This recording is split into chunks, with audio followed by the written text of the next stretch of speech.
Hello and welcome back. You probably noticed that a few things changed since that shot. That's because I'm doing this on a different day, a few weeks ahead. But I thought maybe I'd give you a run through of the lighting for this scene. Okay, first off, I want you to try and guess how many lights I used and where they're located. I'm not going to give you any hints. Okay, so if you didn't guess, don't worry, I'll give you a rundown in a second. But let's talk about the mood I wanted to create. So I wanted kind of like a warm, sunny morning kind of look.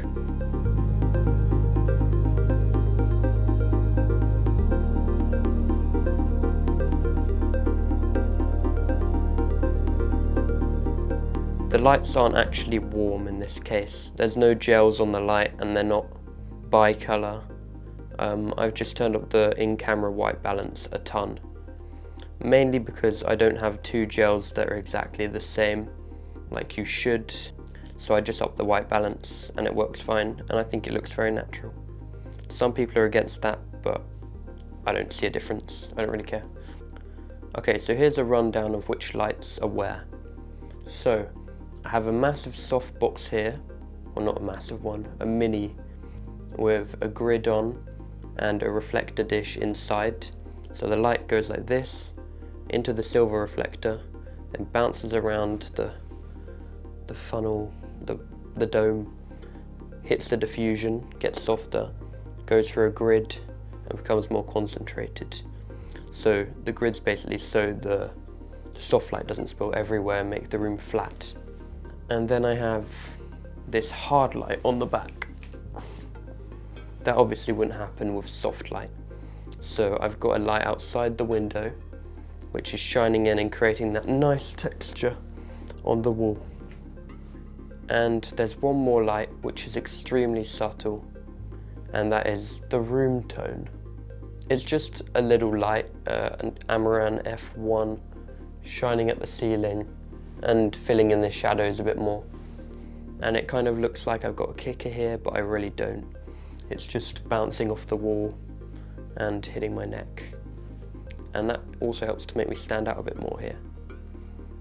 On the app here, I have the lights and I'm going to turn them on and off so you can see the difference. So let's turn them all off. So now there's no light except the computer light. So I'm going to turn the ambient light on. So you can see that kind of lifts up the shadows. And now we can see a bit. You want to be careful not to overdo the ambient light. Then we have the hard light in the background. And there's a colour on my face, so there's no light getting on my face really. I've got this kind of bounced off kicker light, which means like a backlight, but it's only on one side of the head. Oh yeah, these were shut as well. So now it looks pretty flat. But if I bring these open, it creates more depth and texture. And now I'm going to turn on the soft light, the softbox, and this is the complete image.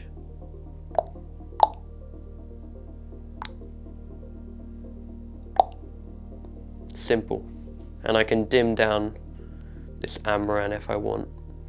Might look nicer. I'm not sure what I did in the actual thing. Also, this whole setup looks more natural in the day because you see the sky outside. Excuse me for looking at the monitor, but I need to. Now when I sit down, you see this side of my face is on a black background. It pops out more. I've kind of created this checker pattern because on here it's light and my face is dark. So it goes light, dark, light, dark, light. It's kind of like a checkerboard or a chessboard, and it makes it stand out more. Another very purposeful thing, this jumper, which has nothing to do with the lighting, but it contributes to it because this is blue and the whole room's orange because of the white balance. So it makes me stand out more as a subject. I've also balanced the frame very carefully. No, where is it? One sec, I'm trying to find everything. So I've got light here and I've got light here as well. So they're kind of on opposite sides which creates a balance between light and darkness. And I've used this blind as kind of like a cutter, like a flag, to shape the light here. So if I bring this up all the way like it was, this wall is way too in focus. Our attention's just immediately drawn to it. So if I bring it down, it cuts a nice shape, and you can go as extreme as you want. This is quite cool, a bit more low-key and dark, but still cool. If you didn't have a blind, you could use a flag or like a black piece of card stuck into a grip head and put on a light stand. And then you can kind of shape your light better. And another thing that might have been cool to do would have been to put plants in the windowsill, like tall plants, and they could kind of be textured like this. I wanted kind of some hard light on my body, which you can't really see, but is there. And I wanted it not to go on my head. I had to put a black piece of foam to cover the window a bit and cut out my head so that I could put this soft, nice light on me. Okay, now I want to try a little experiment. Since it's night and there's no really logical motivation for these lights, I want to try and make them yellow, like a street lamp. I'm going to put some gels on these lights and see how it looks. Okay, I've put gels on all of the lights now. Got it on the soft box, got it on the outdoor light, I haven't got it on the ambient light. And I think I like this look quite a lot. I didn't have the same exact gels on both lights, but pretty similar. I don't think my soft key light pops quite as much, but the background light definitely does. And you can kind of see this slit of light clearer now. Let me try and experiment with the brightness. I can bring this one up. This is what it looks like with this up. I'll screenshot what I like, because I can't really see on this tiny monitor. I definitely like the textured light though. It's very nice. Let me know what you think of the lav mic.